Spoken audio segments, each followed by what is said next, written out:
All right, last one, guys. So for this one, we're just gonna do some problem solving with unit rates. So sometimes when we're trying to determine something, we find the unit rate and then we can make determinations from there. Like we can figure stuff out from there. So that's what I'm gonna look at with a couple of examples here. So they're gonna give us a rate. It's not gonna be the unit rate, but they're gonna give us a rate. We're gonna then find the unit rate and then use that unit rate to determine another value, okay? That goes along with that whole scaling down to scale back up thing. So I'll kind of show you that, which we've done a lot with these rates. But we're gonna scale down to the unit rate and then scale back up to the answer we need. So here it says in the spring, the gym teachers at Stewart Middle School sponsor a bike-a-thon to raise money for new sporting equipment. Students seek sponsors to pledge a dollar amount for each mile they ride. Nico can ride 12.5 miles per hour, and at this rate, how far will he ride in 5 hours? Well, if he drives 12.5 is the same as 1 hour in 1 hour, you would multiply this by 5 to determine 5 hours. And you would say, well, if he did it for 5 hours, you would just do 12.5 times 5, which is 62.5. So it would be 62.5 miles per 5 hours. Okay. If Letitia rides 56.25 miles in 5 hours, how far will she ride in 7 hours? Well, here's where we want to find the unit rate. We know that it's 56.25 in 5 hours, right? I can put my units here, miles, hours. And we want to figure out, well, how fast does she ride in 1 hour?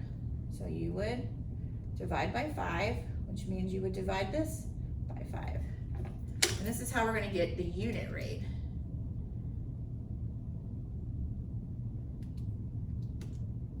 .25.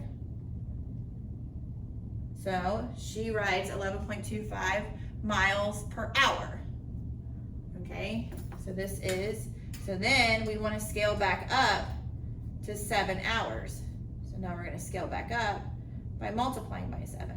So we take this and multiply by 7, which is 78.75.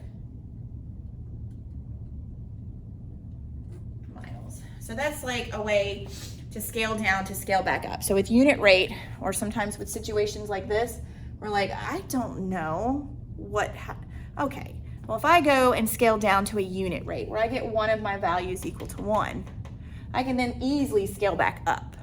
So it's just finding that unit rate, scaling down to the unit rate, scaling back up to the number they're asking for. So, and you can find a unit rate for anything here.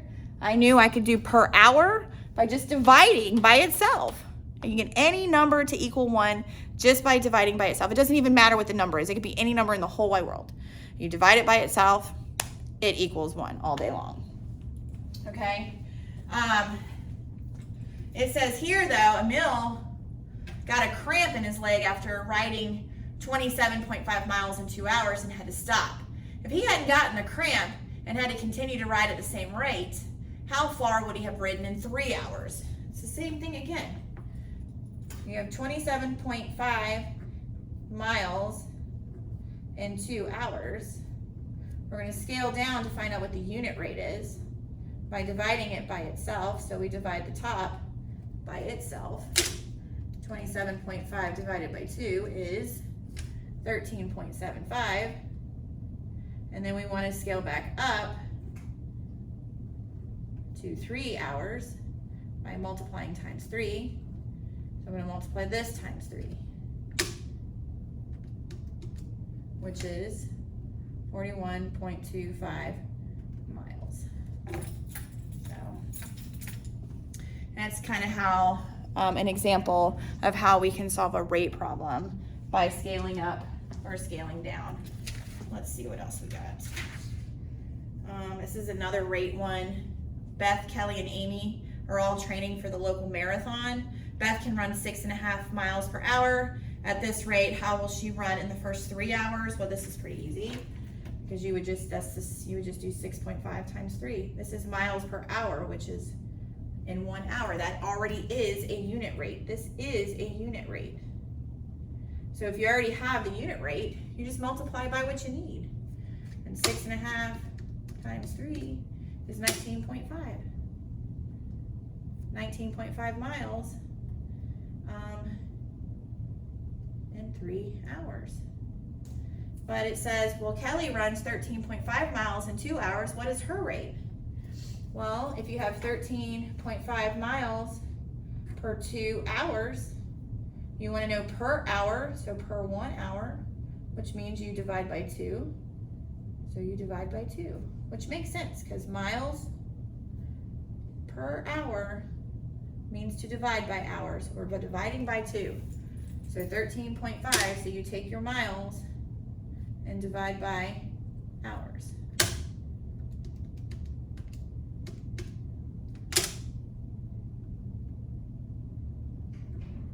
All right.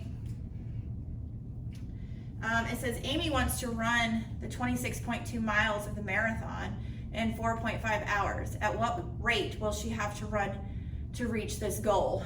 Well, so that would mean you would take